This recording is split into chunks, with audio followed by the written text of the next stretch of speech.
प्रणाम। मैं सुरेंद्र शर्मा। पिछले अध्याय में हमने तिथियों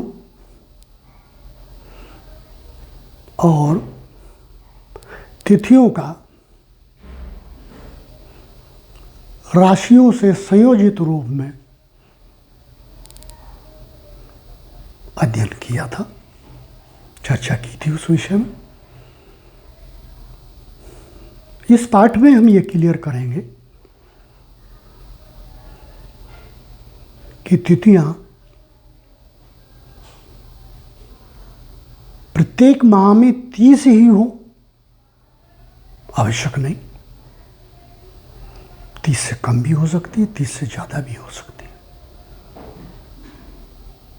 क्योंकि इसका संबंध चंद्रमा की गति से है कि किसी विशेष समय चंद्रमा किस गति से आगे बढ़ा। जब चंद्रमा की चाल तीव्र होती है तो वो कम समय में अपनी दूरी तय कर लेता है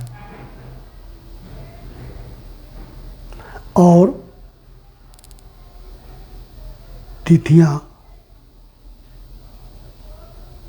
घट जाती हैं, अर्थात एक पखवाड़े में पूर्णिमा से अमावस्या तक या अमावस्या से पूर्णिमा तक तिथियों की संख्या घट जाती है। उस स्थिति को हम कहते हैं तिथि क्षय। जब चंद्रमा की गति धीमी होती है तो अपनी निश्चित दूरी को तय करने में अधिक समय लेता है और तिथियों की संख्या बढ़ जाती है, जिसे हम तिथि वृद्धि कहते हैं। इसको मैंने व्यावहारिक रूप में पंचांग से एक उदाहरण लेकर के स्पष्ट किया है। सभी दर्शक इसका लाभ उठा सकते हैं और ज्योतिष के सूक्ष्म विषय को आसानी से समझ सकते हैं कि किस प्रकार से तिथि वृद्धि और तिथि क्षय होता है। सामान्यतः ज्योतिष में इन चीजों का कोई ध्यान नहीं रखा जाता। सिर्फ लोग कुंडली पर जाते हैं या पंडित जी के पास जाते हैं, पंडित जी विवाह है, लड़का लड़की के गुण मिला दीजिए या कुंडली मिला दीजिए, बस यही ज्योतिष मान लिया है लोगों ने। कारण तो वही जाने। और पंडित जी लोग भी गुण मिला देते हैं। 23 गुण मिल गए, विवाह कर सकते हो। 26 गुण मिल गए, बहुत अच्छा है। त्रुटि कहाँ रही क्योंकि पूरे नहीं मिले, इस बात को पंडित जी लोग नहीं बताते। ये भी नहीं बताते कि जिस दिन ब्याह बन रहा है उस दिन तिथि वृद्धि है या तिथि क्षय है, क्योंकि दोनों का प्रतिकूल प्रभाव होता है और दोनों ही हानिकारक होती है शुभ कर्मों के लिए। ये मैं आगे स्पष्ट करूंगा, अगले पाठों में स्पष्ट करूंगा। वर्तमान में तो हमने जो विषय लिया है वो है तिथि वृद्धि और तिथि क्षय। काफी प्रयास के उपरांत मैंने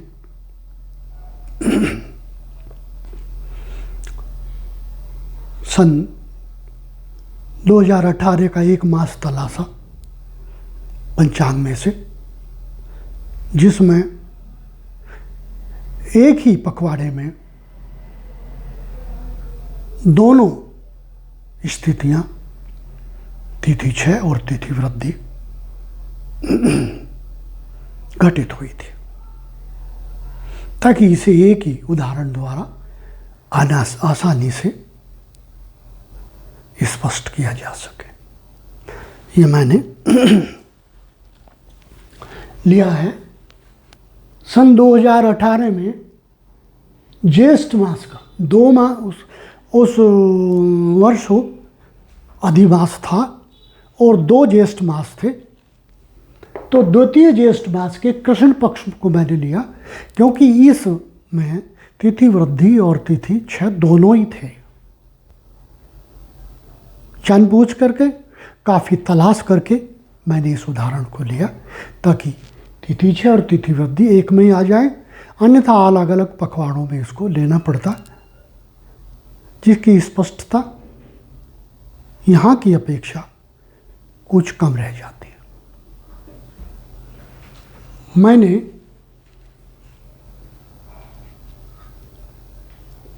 पंचांग से दिन, तिथि का कुल काल और कितने बजे से कितने बजे तक वो तिथि थी, वो सब नोट किया। फिर उसको योगित किया टोटल काल को। तदुपरांत ये देखा कि एक पखवाड़े में कुल काल कितना बना, और जो तिथियां बनती हैं 15 मानी गई है सामान्यतः, तो क्या वो काल 15 तिथियों के अनुरूप या समान हो गया। यदि समान हो जाता है तो तिथियों का क्षय और वृद्धि खप जाती है। अगर असमान रह जाता है, त्रुटि हो जाती है। मैंने पंचांग से लिया प्रथमा तिथि, उस मास में मंगलवार को 19:52 से बुधवार को अगले रोज 21:27 तक थी। अब इसका कुल का काल मैंने गणित किया। गणित करने की विधि सीधी ये है, 19:52 को 24 में से घटाइए। 24 रात को 12 बजे बजते माने गई है, सामान्य भाषा में 12 बजे रात के, और वैज्ञानिक भाषा में उसको 24 बजे कहा गया है। और ज्योतिष में 24 बजे से आगे जब तक दिन नहीं निकलता, अगला दिन नहीं निकलता, अगले दिन का सूर्य उदय नहीं होता, तब तक 24 से आगे भी 25 बजे, 26 बजे, 27 बजे, 28 बजे, जब तक अगला सूर्य उदय नहीं होता तब तक इसी प्रकार से क्रमबद्ध बजते बताए जाते हैं। तो 24 में से 19:52 को हमने घटा करके फिर 21:27 में हमने जोड़ दिया, तो कुल काल आया 25 घंटे 35 मिनट। प्रथमा तिथि का कुल काल 25 घंटे 35 मिनट। उसको हमने कुल काल में दाएं तरफ भी लिख लिया। फिर द्वितीय तिथि पर आए, वो गुरुवार को पड़ी, जहां जिस बिंदु पर प्रथमा तिथि समाप्त हुई थी, उस बिंदु से, उस काल से, उतने बजे से द्वितीय तिथि प्रारंभ हो गई।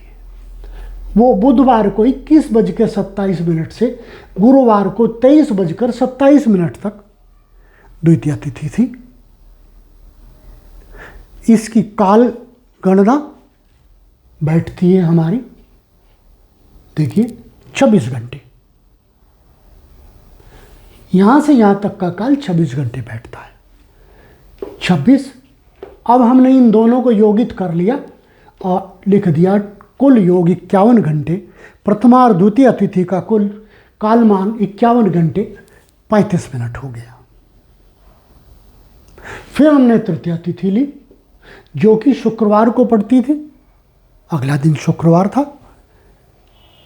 तृतीय तिथि की लंबाई 23:27 27 जो गुरुवार को घटित हुआ था टाइम, वहाँ से शुक्रवार को 25:47 तक इसका कुल काल हुआ, जो बनता है 26 घंटे 20 मिनट। इस 26 घंटे 20 मिनट को हमने 51:35 में योगित किया, योग आ गया 77 घंटे 55 मिनट। इसके उपरांत हमने फिर शनिवार को चतुर्थी तिथि ली। चतुर्थी तिथि शनिवार को पड़ती थी। उसकी लंबाई, समय की लंबाई 25:47 से लेकर के 28:20। 28 कैसे बजे, 25 कैसे बजे, अभी मैंने स्पष्ट किया है कि ज्योतिष में जब तक अगले दिन का सूर्योदय नहीं होता तो 24 के बाद रात्रि के 1 नहीं बजता, 25 बजते हैं, 2 नहीं बजता, 26 बजते हैं। जब तक सूर्योदय नहीं होता निरंतर इसी प्रकार से वृद्धि होती है। तो 6:20 तक सामान्यतः सुबह 6:20 तक, नहीं सॉरी 24 और 4 28, 4:20 तक सामान्य भाषा में, लेकिन ज्योतिषीय भाषा में 28:20 तक। यहाँ से यहाँ तक का इसका कुल समय की लंबाई हुई 26 घंटे 33 मिनट। इस 26 घंटे 33 मिनट को हमने 77 घंटे 55 मिनट में जोड़ा और दोनों का वो हो गया 104 घंटे 28 मिनट। अब ये जो पंचमी आई और पंचमी में हमें शनिवार को 28:20 से लेकर के रविवार को 24 बजे तक पंचमी थी। कुल इसका 19 घंटे 40 मिनट कालमान था और इस 19 घंटे 40 मिनट को हमने 104:28 में जोड़ दिया, जो 131 घंटे 8 मिनट आया।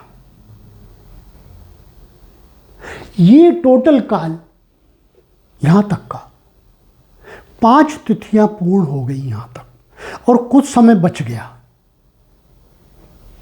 बचा कितना? 13 घंटे बच गया। 5 तिथियों का काल जितना बनता है, कितना बनता है सोचे, 30 तिथियां बनना माना गया है ना।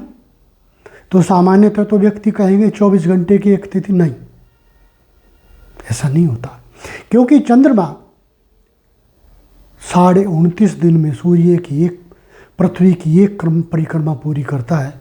इसलिए 29.5 सौर दिनों में चंद्रमा के 30 दिन पूरे होते हैं, अर्थात चंद्रमा का दिन 24 घंटे से छोटा होता है। व्यवहारिक भाषा में चंद्र तिथि 23 घंटे 36 मिनट की होती है। इसे मैं कैलकुलेट करके बताऊं, थोड़ा समय लगेगा, व्यवहार में बता देता हूं कैसे। 30 दिनों के आप घंटा मिनट बना लीजिए, फिर 29 दिनों के घंटा और मिनट बना लीजिए, दोनों का रेशो निकाल लीजिए। 29.5/30 दोनों का रेशो निकाल लीजिए। वो 1 से कम आएगा। जितना रेशो 1 से कम आएगा उतना ही 24 घंटे में से समय कम हो जाएगा। ये व्यवहारिक मैथमेटिकल फॉर्मूला है। किसी की एडवाइस मुझे आएगी तो मैं कैलकुलेट करके भी दिखाऊंगा। जब ये समय अतिरिक्त हो गया, 5 तिथियों का कालमान यहां पूरा हो गया, और इसको जब हमने योगित किया तो ये 29.5 से अगर इसको 23 घंटे 36 मिनट से अगर हम इसको भाग दें तो 5 तिथियां पूर्ण होने के उपरांत इतना टाइम बच जाता है। अब इस टाइम को कहाँ खपाएं, अधिक हो गया। इस टाइम को खपाने के लिए एक पंचमी और बना दी गई, और इसे कहा गया तिथि वृद्धि। और जो तिथि वृद्धि हुई सोमवार को, उस तिथि का कालमान 23 घंटे 36 मिनट नहीं था, मात्र 13 घंटे था। इतना ही था। यहां से देखिए, जब इतने बज गए, आगे जितना चलेगा, ये 6:55 से प्रारंभिक था। जितना अधिक बना उसे ही खपाया गया, तिथि वृद्धि हो गई। टोटल काल, जिन भी तिथियों को टोटल काल ज़्यादा हो जाता है, तिथि वृद्धि कर दी जाती है। सामान्यतः तो ये नियम है कि जिस भी तिथि में 2 बार सूर्योदय हो जाता है, उस तिथि की वृद्धि कर दी जाती है। और जिस तिथि में एक भी बार सूर्योदय नहीं होता, उस तिथि का क्षय कर दिया जाता है। नियम तो ये है, परंतु अपवाद हैं। अपवाद का स्पष्टीकरण यही होगा, इसी में होगा, इसी में मैं करूंगा अपवाद का स्पष्टीकरण। जब हम पंचमी से आगे बढ़ेंगे,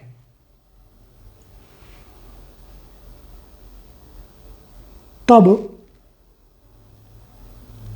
तिथि वृद्धि जिस काल तक हुई थी, वहां से आगे अगली तिथि का गणित फलाना, फलित करना प्रारंभ होगा। जितने भी बजे तक थी षष्ठी 9:19 से। क्यों? क्योंकि पिछले दिन सोमवार को जो भी तिथि थी वो 9:19 तक ही थी। वहां से फिर मैंने स्पष्ट लिखा भी है, एक तिथि 2 सूर्योदय के कुछ बाद तक चली, ये वाली तिथि। इसीलिए इसकी वृद्धि हुई, क्योंकि सूर्योदय सोमवार के दिन जब भी था, तिथि उससे आगे तक चली। सूर्योदय के बाद तक भी जो तिथि रहती है, उस तिथि की वृद्धि हो जाती है। ये मैंने अभी मौखिक रूप से स्पष्ट भी किया है। दोनों विधियां बताई हैं, तिथि क्षय और तिथि विधि की परिभाषाएं मैंने स्पष्ट की है। अब षष्ठी तिथि पर जब हम बढ़ेंगे आगे, तो उसका प्रारंभ 9:19 से यहां तक, 9:19 तक, मंगलवार को सुबह 9:19 तक रहा। क्यों सुबह तक ही क्यों रहा? कारण कि पंचमी तिथि का क्षय हुआ था, तो सोमवार को पंचमी तिथि छोटी थी। जो छोटी थी, वहां उसकी समाप्ति के उपरांत जो भी समय प्रारंभ हुआ, अर्थात सूर्योदय के उपरांत जितने भी काल तक पंचमी वृद्धि हुई पंचमी तिथि थी, वहां से तुरंत षष्ठी तिथि का प्रारंभ हो गया सोमवार के दिन ही, और उसकी समाप्ति मंगलवार के दिन सुबह 9:19 पर हो गई। मंगलवार को ये तिथि कम काल की थी, और उसका जो षष्ठी तिथि का कुल समय टोटल काल बना 26 घंटे 24 मिनट। अब व्यक्ति कहेगा ये तो 9:19 तक ही थी, सूर्योदय के बाद इतनी थी, फिर कैसे हुआ? सीधा मैंने स्पष्ट किया है कि सोमवार को ही ये षष्ठी तिथि प्रारंभ हो गई थी, क्योंकि वृद्धित पंचमी कम काल की थी, इसलिए इसका 26 घंटे 24 मिनट काल रहा। इस 26 घंटे 24 मिनट को मैंने फिर वो जो टोटल पंचमी तक का काल हुआ था, उसमें योगित कर दिया और फिर 100 टोटल बना 157 घंटे 32 मिनट। इस प्रकार हमने षष्ठमी तिथि तक का जो योग, काल योग गणित किया। अब षष्ठमी तिथि से आगे किस प्रकार से आगे तिथि का काल योगित होगा, इसका वर्णन हम